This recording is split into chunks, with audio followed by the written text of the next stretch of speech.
veo que la población no se interesa en la política. Licenciado Morales, ¿por qué el guatemalteco no se interesa en la política partidista? ¿Por qué no quiere conformar parte de un grupo y hacer parte del cambio? Bueno, hay que tomar en consideración todos nuestros antecedentes políticos e históricos que a lo largo de todas estas décadas se ha venido decepcionando dentro de todo el imaginario social colectivo. Los partidos políticos se han convertido en clientelistas. Entonces, la formación desde la perspectiva ideológica, político, se ha perdido y muchas ocasiones se ha convertido en una especie de agencia de recursos humanos. Agencia de recursos humanos. Entonces, con ello, las personas se dan cuenta que la única intención de participar de muchas personas, que por cierto son un grupo muy pequeño, y que se adhieren al partido político es por un interés de un cargo o en unos casos también de una ubicación o mantener el puesto que tienen dentro de la misma administración pública. Esto dista mucho de lo que es la concepción misma de un partido político que debe de tener una visión de Estado y fundamentalmente concretarse a la resolución de una serie de problemas que actualmente tiene Guatemala desde la perspectiva política, social, económica. Y esa falta de credibilidad en todas esas instituciones no solo dista mucho de esa visión de Estado, sino que es más, muchas veces está siendo financiado por el mismo crimen organizado.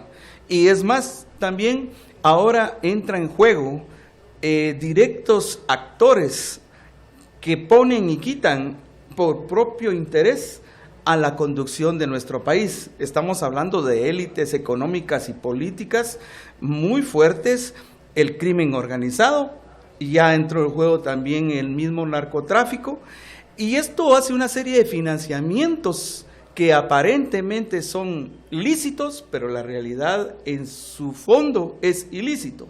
Y entonces esta amoralidad hace que una población se convierta indiferente y acrítica, y no le interesa en ningún momento el participar en la política. Ahora bien, ¿pero qué sucede? Los que sí saben para qué se hicieron los partidos políticos es un pequeño grupúsculo y se mantiene constantemente dentro de esas redes, dentro de esas estructuras que a la larga se han convertido en una criminalidad de cuello blanco.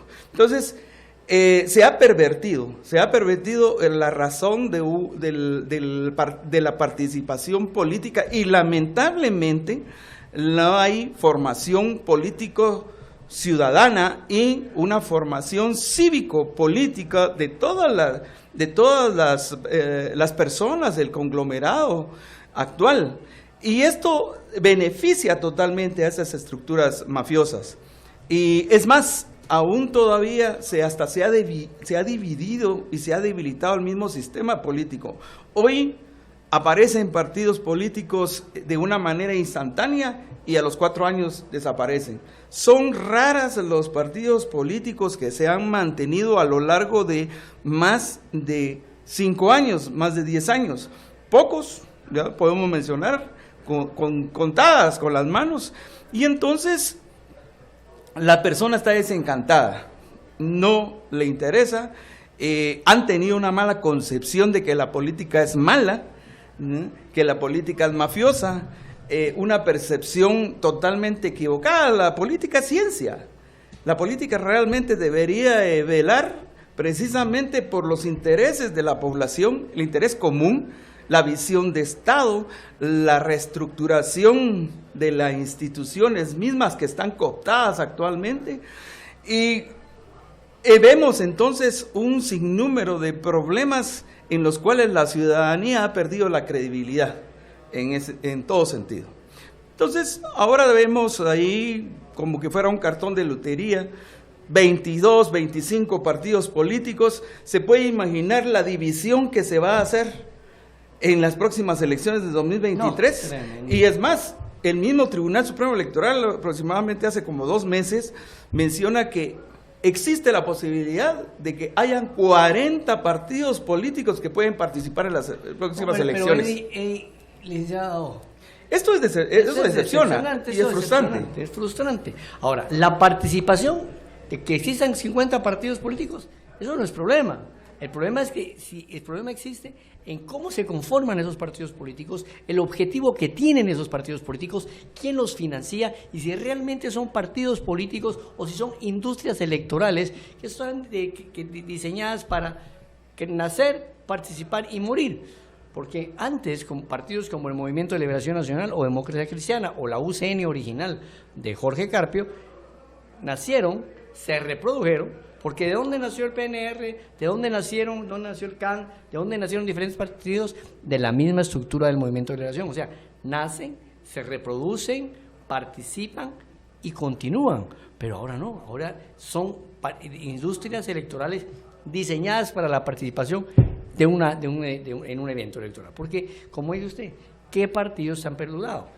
Perduró la UCN de Jorge Carpio, luego murió. Luego perduró la Democracia Cristiana, perduró el MLN, perduró el FRG, ha perdurado la UNE. El PAN. De ahí vemos otros partidos como por ejemplo el Partido Victoria, que ya hay tres contiendas electorales, ha perdurado, pero cada uno tiene sus características específicas.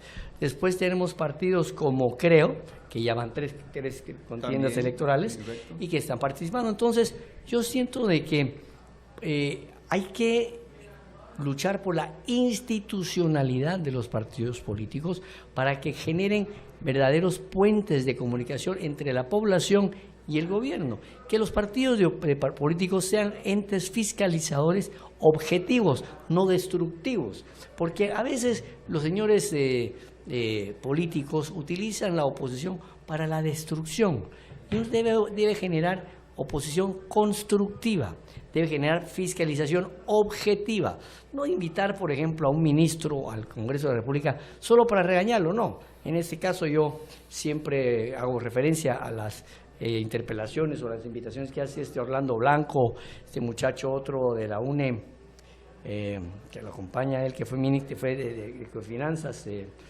no me acuerdo, o las que hace Cristian Álvarez de Creo, que son interpelaciones, son llamados fundamentados, con un trabajo de investigación, y uno dice, bueno, aquí hay algo. Pero cuando ve uno aquí a diputados que más bien en lugar de hacer una investigación fiscalizadora, hacen un show político ahí, no. Un político debe tener esa capacidad fiscalizadora objetiva. Pero fíjese que yo le quiero hacer una cosa. Usted me habla del crimen organizado. El crimen organizado se ha convertido en una fuerza viva en los países. Hay lugares de Oriente y de Occidente donde vale más la palabra del jefe del cartel o el jefe del grupo del crimen organizado que los mismos alcaldes. Y mucha gente prefiere las soluciones que da el jefe del cartel porque son más eficientes y más inmediatas. Ellos, usted ve por ahí, no dicen vamos a hacer una carretera, la hacen.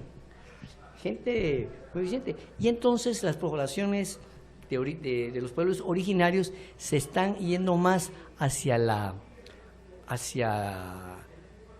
búsqueda de ese tipo de autoridad. ¿Por qué es que los pueblos ancestrales hacen? Mire, uno de los grandes problemas actuales, y no crea que solo esto es acá en Guatemala, es de México hasta Tierra de Fuego.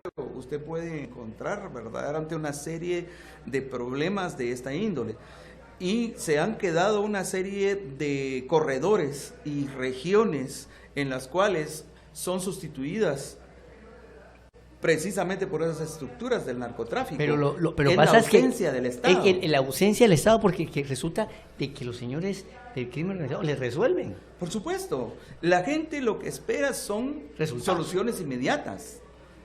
Soluciones inmediatas, resultados. No, el mismo sistema neoliberal actual lo que a usted le va conduciendo es a la resolución inmediata. No están esperando acá 5, 10, 20 años. No existe esa percepción en cuanto a ese cambio o intercambio generacional que debería existir, que es lo que ha sucedido en muchos países ya desarrollados. Han habido generaciones que se han sacrificado para que la tercera generación esté bien, pero este concepto no lo tiene en el caso de Latinoamérica.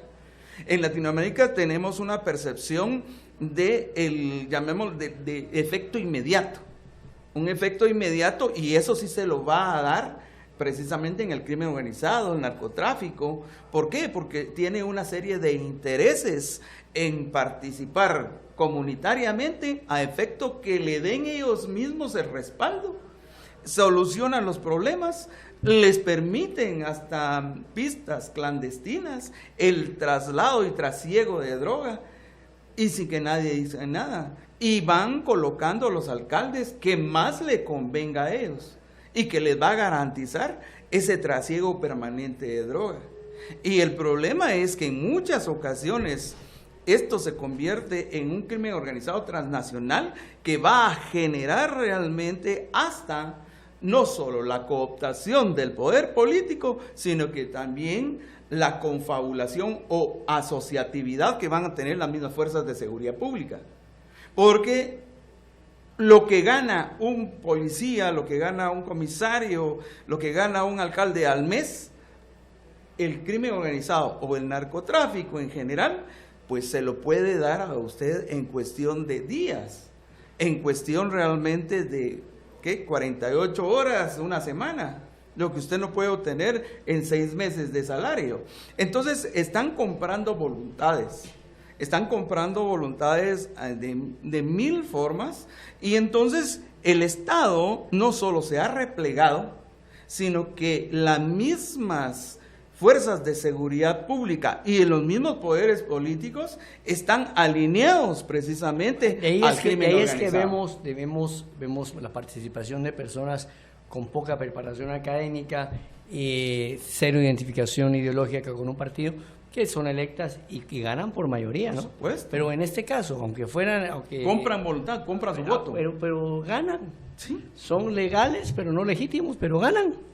Y ahí está donde es evidente la ausencia de Estado. Dice que yo vi algunos municipios que están en la frontera, y hay municipios bien organizados, limpiecitos y todo, y obviamente la gente en voz baja comenta, ¿no? Es que el alcalde tiene apoyo de los amigos del crimen, ¿no? Y entonces vemos nosotros acá que son benefactores, ellos se llaman como Robin Hood, sí. Ellos se sienten como Robin Hood, ¿no? Sí. Pero es importante. Mire, yo hago un paréntesis, le hago una analogía con lo que está sucediendo en México, en el norte de México. Vea usted los carteles, como Jalisco Nueva Generación, lo que es el cartel del Golfo, el de Sinaloa, Michoacán, cómo ellos se fueron empoderando de todas esas poblaciones. No, ahí no llega nadie a un puesto público si no es a través del apoyo y la corrupción de los puestos públicos, sí. Del gobierno, del crimen organizado, ¿no? Interesante. Vean,